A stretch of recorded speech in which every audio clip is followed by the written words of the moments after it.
आप सभी को दास की प्यार भरी नमस्कार और धन्यवाद। ये संसार सुख और दुख का घर है। आज तक दुनिया में ऐसा कोई भी इंसान पैदा नहीं हुआ जिसके जीवन में केवल और केवल सुख रहे हों, दुख बिल्कुल भी नहीं आए हों। दरअसल दुख सुख दोनों इंसानी जीवन की खूबसूरती हैं। दुख और सुख दिन और रात की तरह आते जाते रहते हैं। कभी भी ना सुख स्थायी रूप से किसी के जीवन में रहता है और ना कभी स्थायी रूप से उसके जीवन में दुख रहता है। ये दोनों बारी बारी से आते जाते रहते हैं। लेकिन एक जीवात्मा जो ब्रह्म ज्ञान प्राप्त कर लेता है पूर्ण सतगुरु की कृपा से, उसके जीवन में दुख नहीं आने चाहिए। क्योंकि साध संगत में भी अक्सर इस बात का जिक्र किया जाता है और सदगुरु भी कहते हैं कि ब्रह्म ज्ञान प्राप्ति के बाद में लोक सुखी और परलोक सुहेला दोनों हो जाते हैं। लेकिन अक्सर ऐसा देखने में नहीं आता। तो इसके पीछे रीजन क्या है? क्या कारण है कि एक ब्रह्म ज्ञान प्राप्त करने वाला ब्रह्मज्ञानी व्यक्ति भी अपने जीवन में दुखों से जूझता रहता है? दास के पास तमाम ऐसे कमेंट आते हैं जिसमें महापुरुष लिखते हैं कि भाई साहब जी, हम तो सत्संग भी करते हैं, सेवा भी करते हैं, सिमरन भी करते हैं, फिर भी दुख हमारा पीछा नहीं छोड़ते, सुख हमारे जीवन में नहीं आते, आखिर हम करें तो क्या करें?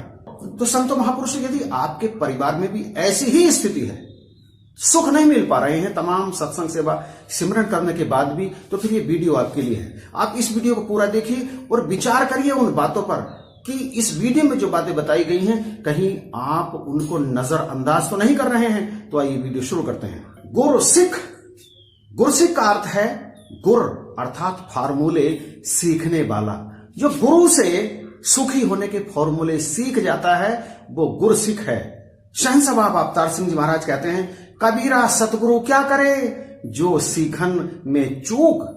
आगे शहंशाह जी कहते हैं, मरीज दवाई तो पूरी मर्यादा से ले पर परहेज का ध्यान न रखे तो दवाई भी बेअसर होने लगती है। इसी तरह सेवा सुमरन सत्संग सचमुच ही जीवन को निखार देने वाली दवाइयां हैं।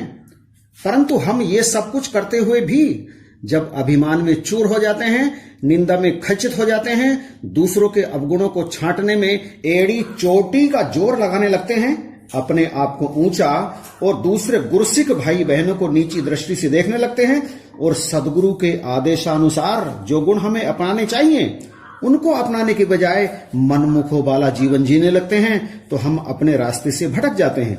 उसका ही यह फल होता है कि जो निखार बेबहार हमारे जीवन में आने चाहिए थी वह नहीं आ पाती।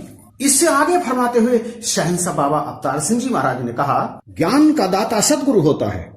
सतगुरु जीवन जीने की जो जांच सिखाता है उस पर गुरसिक को चलना होता है। अगर कोई गुरसिक सदगुरु के वचनों का उल्लंघन करके मनमति से काम लेता है तो सेवा सुमरन सत्संग भी उसका पूरा सहारा नहीं बन पाता। गुरु मर्यादा का पालन किए बिना गुरसिक का लोक खुशियों से नहीं भर सकता। गुरु अगर कहता है कि मीठा बोलो, किसी से छल कपट ना करो, किसी का हक न दबाओ, किसी का दिल न दुखाओ, तो जो गुरु के आदेशानुसार ऐसे कर्म करता है उनके जीवन में भी बाहर आती हैं और निखार भी, वे मुक्ति के हकदार भी बन जाते हैं। एक अन्य स्थान पर शहंशाह सदगुरु बाबा अवतार सिंह जी महाराज कहते हैं, ज्ञान से मुक्ति तो मिल गई पर लोक सुखी तभी होगा यदि गुरु के वचन पर दृढ़ता से कर्म किया जाएगा।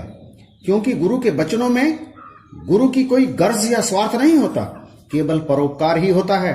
अब देखो ना, मैं सदा एक बात पर ही जोर देता रहा हूं कि यह सत्य का मार्ग है। यहां छिप कर भी कोई बुरे कर्म क्यों न करे, नंकार उसका भी पर्दाफाश कर देता है। इसलिए अंगसंग नंकार को जानकर संत जनों अथवा किसी के साथ भी छल कपट करने से डरना चाहिए। संतों की निंदा करके ना ही अपने लिए दुख खरीदें और ना ही बेमतलब का बोझा अपने ऊपर लादें। संतों की निंदा करके अपने लिए दुख ना खरीदें। शहंशाह जी ने बिल्कुल स्पष्ट कर दिया कि संत महात्माओं की कभी भी निंदा, उनकी चुगली नहीं करनी चाहिए। शहंशाह जी कहते हैं, संतों की प्रशंसा करना गुरु की मान बढ़ाई है। कहे अवतार, संत और प्रभु में भेद ना बिल्कुल राई है। अवतार उपदेश पार्ट 2 पेज नंबर 111 पर शहंशाह जी फरमाते हैं, सत्संगत, गुरु के लिए सारी सत्संगत एक जैसी होती है, पर जो गुरु के वचनों को थोड़ा सा भी काट देते हैं उनको दुख उठाना पड़ता है। गुरु की बात को समझने में तुम अपनी बुद्धि मत लगाना, अपनी बुद्धि को एक तरफ रखना, सर पर गुरु की बुद्धि को रखना। गुरु को सर पर राखिए, चलिए आज्ञा माही, कहे कबीर दास को, 3 लोक भय नाही। जो गुरु की बात को अपने जीवन में धारण करते हैं ना, उसमें मीन मेघ नहीं निकालते, अपनी बुद्धि को परे रखते हैं, उनके जीवन में ही सारे सुख आते हैं। बाकी तो संसार की तरह जीवन जीते चले जाते हैं, दुख भी पाते हैं, सुख भी पाते हैं। लोक सुखी और परलोक सुहेला उन्हीं का होता है जिनके जीवन में पूरी तरह से गुरु का दखल होता है। ये वीडियो आपको कैसा लगा? कमेंट और लाइक जरूर करना और इसे अधिक से अधिक शेयर जरूर कर दीजिएगा।